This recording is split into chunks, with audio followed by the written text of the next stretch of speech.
It's 2024 December.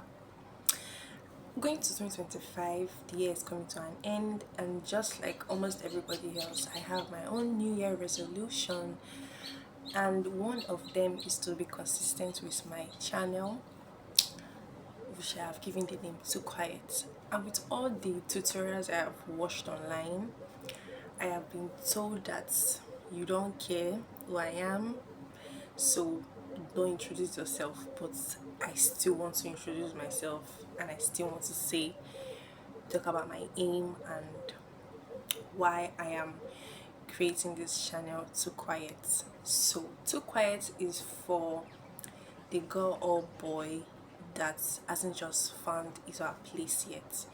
You don't just fit in anywhere. You're known as too quiet or weird. You have not figured out things yet. You are, like, put it, all over the place. You don't feel great. You don't feel the best. Well, you are being told that you are weird, you are sluggish, you are not this, you are not that. You have always been put back in your box, and I just want to tell you, you are not alone. I feel like that most of the time, and I want you to come with me in this my journey to not just grow, but to glow, and not just physically but mentally, in relationship with God, in every aspect of life. It's just to I want to grow, and I want to take people on this journey with me, and not just to be labeled as too quiet, because that is one of the words that I've been told that about myself the most. You're just too quiet, but I don't want to identify as someone that is just too quiet. I haven't really placed why I named it too quiet, but it came to mind as too quiet as the best option. And yeah, that is just the intro. If you want to grow, you want to glow, you just you don't just want to be seen in the same place, you're running in the same circle, and you just want to leave that circle, come along with me in this journey. And I hope I don't flop and flunk, and I do it to the end. And I hope you find your place, and I really pray and hope I will give you strength to do the thing that you are scared to do, to come out from your own shell, as I work on myself to also come out from my own shell, and for me to be great, and for you to also be great, be beautiful, be strong, be everything that you want to be, just like how I am planning, or I want to do the same. So hi, my name is Jojo, and welcome to Too Quiet by Jojo. If there's something I am often called, is that I am weird. I don't enjoy the things that everybody enjoys. I'm someone that I love poetry, I read books, I love movies, romantic movies and action movies, and I'm not like, how will I put it, my fellow Nigerians. If you know a Nigerian, we are assertive, we are strong, we are funny, we are smart. I would like, there's a word I'm looking for it, that if you're in Lagos you have to be oh, I can't just remember the word, but you just have to have this energy. But I am slow, and I like to do my stuff slow. And I grew up in a house where my mom is like very strong, very active, a talkative. Where she goes anywhere, she makes friends. She's like the lights, the ball, I put it now, the bright light in the room, no dull moments with her. When my sister comes into a room, you know she's there, you know she's around. When my elder sister comes into the room, Jesus, you don't just want to, you know she's around. And then you see me, I'm just like all I put to the odd one out.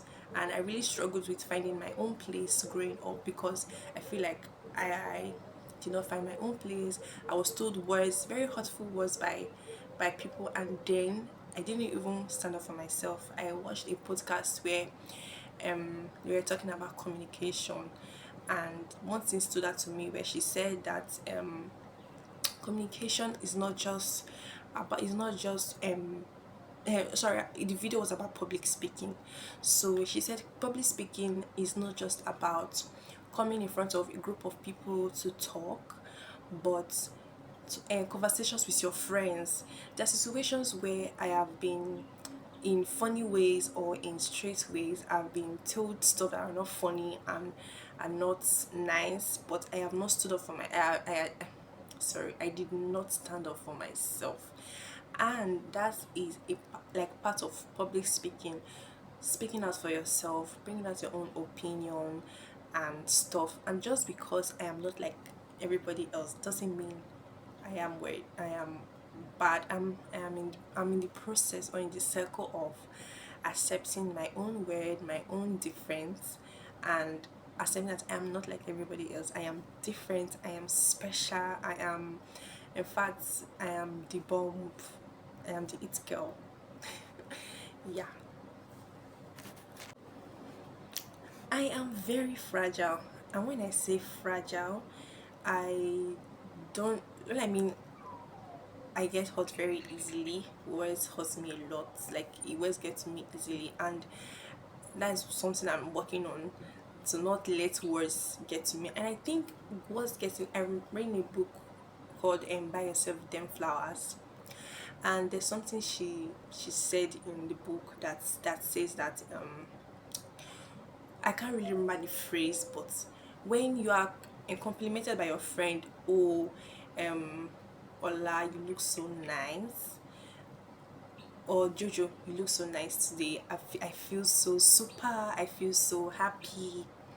But when they say, oh, Jojo, you don't look nice today, or something mean, and I feel so down, then I identify myself with it, and that is because I would like put it, I take validation from others, whether good or bad. There was a time a friend told me, oh, I like your hair, why did you cut it? And in my mind I was like, so why did you not tell me since? I want to have back my hair now. And when I read the book and I remembered that scenario, and I realized that I all my attention are on validation from others. When my mom says, oh, I don't like this, I feel bad, then when she says, oh, I like this, I feel good, or when she says good things or bad things about myself, or my emotions come with what others or say about me. But that's not supposed to be so. And I am in this process of learning what I love, what I actually like, and accepting my word, accepting that I am not like everybody else. The things I like are not what you like, and just because you don't like my hair or how I look doesn't make me feel bad or won't make me be who I am.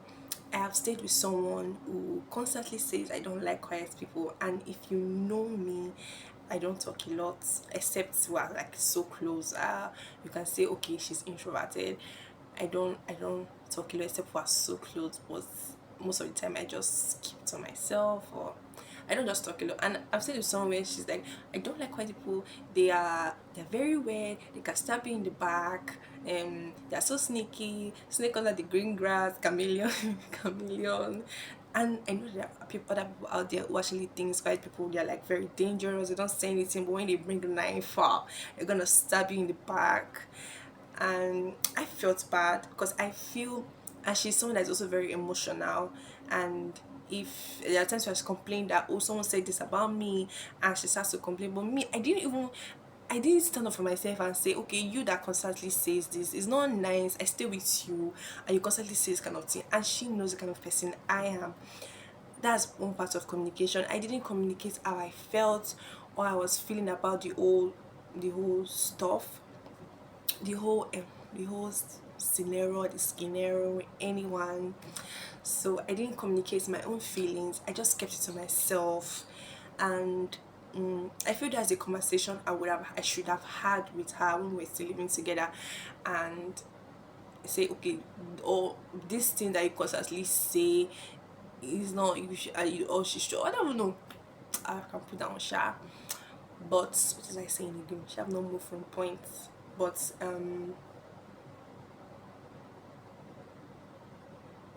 I have getting to understand that just because I am introverted or I am quiet doesn't mean I can't do great things. I am I have not gotten, I will I put it now, my capabilities or the things that I can do. I have not gone there yet. I am still here, but I know that I can be so much more and so much like greater and bigger, and I have a lot of like I have a lot of dreams and achievement, and I know that I can do them. And oh, yes, I'll stop there for now. I remember what I was talking about, and I was talking about how fragile I am. So yes, I am fragile. Yeah, I consider myself as not just because I consider myself as fragile, and it is not how will I put it now. Physically, I have very sensitive skin, like so sensitive, a dry sensitive skin. Small thing like this, I am affected, I am in distress, my arms, if you have this, like I was diagnosed with dermatitis and very fragile skin. Apart from that, my knee hurts, arthritis. And then I was talking about my emotions and how things easily gets to me. And I do this thing where I am asked for help and I say no, or I because I don't want to be made a fool of.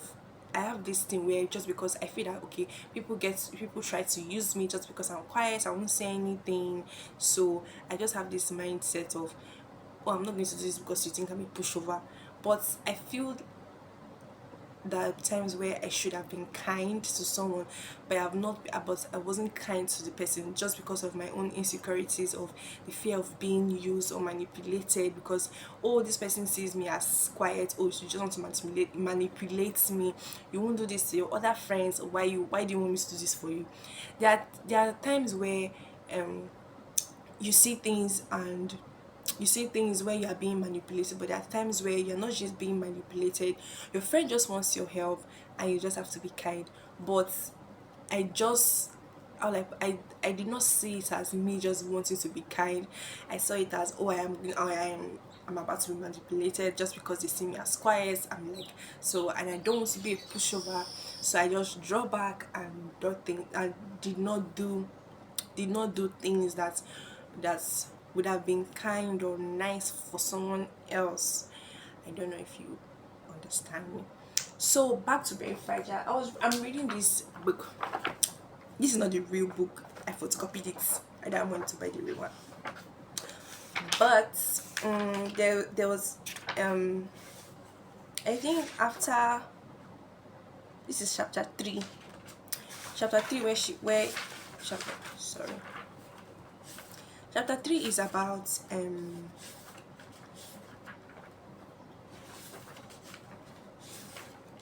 it's about falling off the self-love wagon. I'm learning a lot about self-love. So she talked about self-love, and one of the assignments was like create a narrative of your beauty. And I don't know if I should call this a poetry, but I wrote this and I would like to read it to you.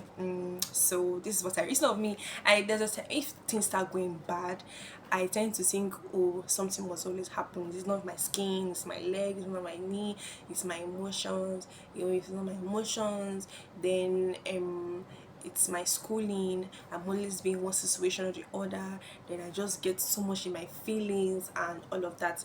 And after reading this chapter, she said, create your own narrative of your own beauty. I wrote this and I feel special in my own skin. I am to be treated like a queen, like royalty, pampered. God saw that I might look down on myself, so He made my skin fragile, made me fragile with a bold heart, with the grace to never give up, with a confident heart and soul. He made me so no matter what, I will be treated like royalty. I wear nothing but fine gold and diamonds. My skin accepts nothing less than the best because I am the best. My skin is so ethereal that that death isn't accepted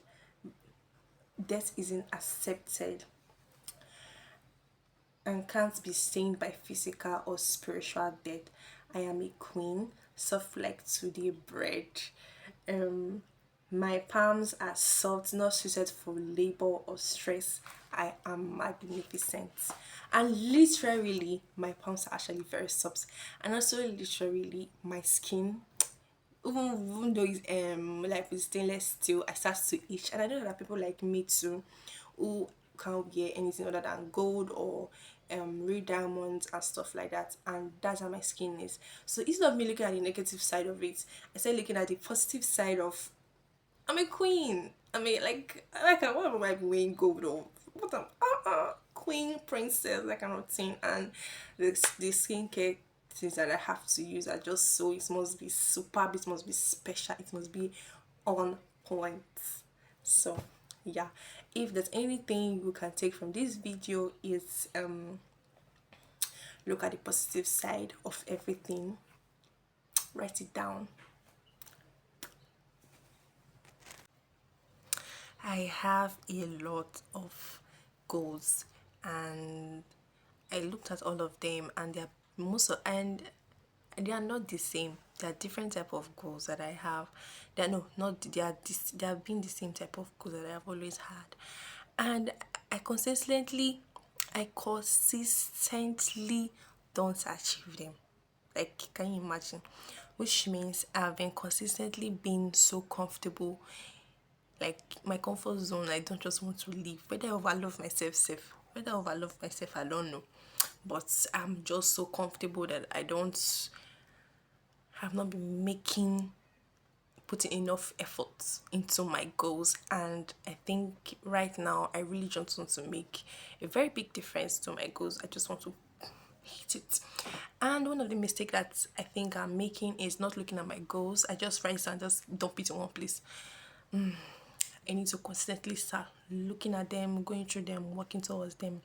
Which takes me to my next step, which is to create systems instead of just writing the goals. How am I going to achieve them? The process I'm going to take, the steps I'm going to take. Yeah, and I think if you are in this same situation, so systems is the best way to go. Is the best way that we should take, because I am also going into this journey of um using systems instead of just writing the goals out. Use systems and stuff like that.